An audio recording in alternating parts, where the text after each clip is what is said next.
Selamat malam Bapak Ibu Saudara-saudari yang terkasih. Sebelum tidur malam ini, saya Ibet Bingarsi akan berbagi renungan dari Pendeta Dr. Erastus Sabdono yang untuk kali ini berjudul Hanya Bagi Allah Sepenuhnya.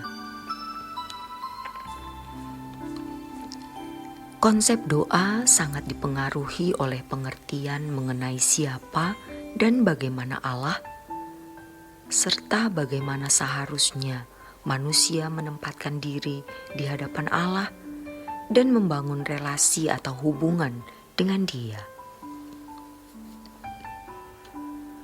Oleh karena banyak orang Kristen memiliki konsep yang kurang tepat atau meleset mengenai Allah, maka mereka gagal mengenakan kehidupan Kristen yang dikehendaki oleh Tuhan.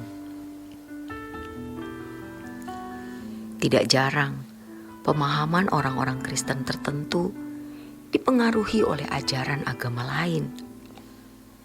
Sebagai akibatnya, pengertian doanya pun tidak benar. Pengertian mengenai doa juga sangat mempengaruhi kehidupan kekristenan secara menyeluruh dari segala aspek. Mengapa demikian? Sebab doa adalah bagian penting dalam kehidupan orang beragama atau bertuhan. Doa merupakan sarana orang beragama untuk berinteraksi dengan Allah. Kalau pengertian seseorang mengenai doa sudah salah, kualitas kehidupan imannya pasti rendah.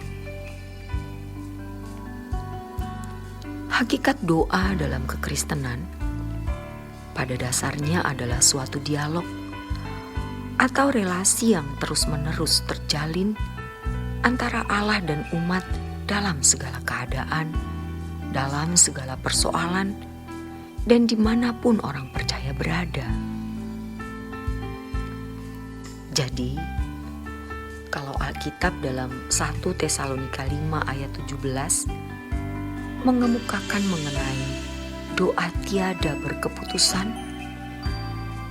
itu bukan berarti kita terus-menerus melipat tangan, menekuk lutut, atau melakukan sembahyang atau seremonial, atau upacara agama dalam berurusan dengan Allah di ruang doa atau tempat-tempat tertentu. Melainkan hubungan dengan Allah yang terus-menerus, sehingga kita bisa memiliki sebuah fellowship, dialog, dan persekutuan yang tiada henti dengan Allah. Kalau kita masuk ke wilayah kehidupan doa yang benar ini, kita bisa merasakan kegentaran akan Allah dan memasuki pengalaman kesucian hidup yang belum pernah kita alami sebelumnya, serta meningkat kualitasnya. Kegentaran dan takut akan Allah yang konsisten membuahkan kekuatan batin yang konsisten dalam menghadapi segala sesuatu. Yang pada puncaknya kita dapat memahami bahwa di dalam hidup ini ternyata kita tidak boleh memiliki kepentingan apapun selain menyenangkan hati Allah. Karena memang manusia diciptakan hanya untuk kepuasan hati Allah.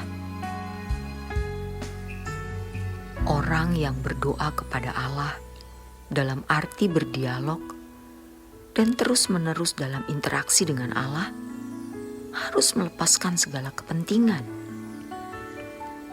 Sehingga dalam hidup ini hanya memiliki satu kepentingan, yaitu melakukan kehendak Allah dalam segala hal. Dengan demikian, barulah ia dapat berinteraksi dengan Allah secara benar. Allah tidak berurusan dengan mereka yang tidak menyediakan diri melayani perasaan Allah. Dengan demikian, seseorang tidak akan bisa berdoa dengan benar. Memang ketika seseorang masih dipandang kanak-kanak rohani oleh Allah atau baru menjadi Kristen, Tuhan tidak menuntutnya untuk dapat sepenuh hati hidup dalam pengabdian kepada Tuhan. Tuhan memberi ruangan kepadanya untuk berinteraksi dengan Dia dalam doa. Walaupun ia belum memiliki hati yang sepenuhnya dalam pengabdian kepada Allah. Tetapi ketika dipandang oleh Tuhan, seseorang harus sudah dewasa. Tuhan menuntut orang percaya tersebut memiliki kehidupan yang sepenuhnya dipersembahkan kepada Allah. Jika tidak dilakukan, Allah tidak akan berurusan dengan orang-orang yang tidak hidup dalam pengabdian kepadanya secara penuh. Itu berarti orang tersebut tidak bisa membangun interaksi dengan Allah atau tidak memiliki ruangan di hadapan Allah untuk berdialog atau interaksi secara benar. Sebab Allah menghendaki agar seseorang hanya mengabdi kepada satu Tuhan. Matius 6 ayat 24. Kita harus menerima dan mengakui bahwa Allah adalah Allah yang berdaulat penuh atas hidup kita. Secara absolut, Allah mendominasi hidup kita. Jika kita mengakui dan menerima hal ini, kita tidak akan menunjukkan hidup kita, atau kita tidak akan mengarahkan hidup kita kepada apapun dan siapapun. Kita hidup hanya untuk mengabdi kepada Allah secara penuh. Demikianlah sesungguhnya maksud dan tujuan manusia diciptakan oleh Allah. Sebagai makhluk ciptaan, kita harus menerima bahwa kita tidak memiliki hak sama sekali. Yang kita miliki adalah tanggung jawab untuk mengabdi kepada Allah.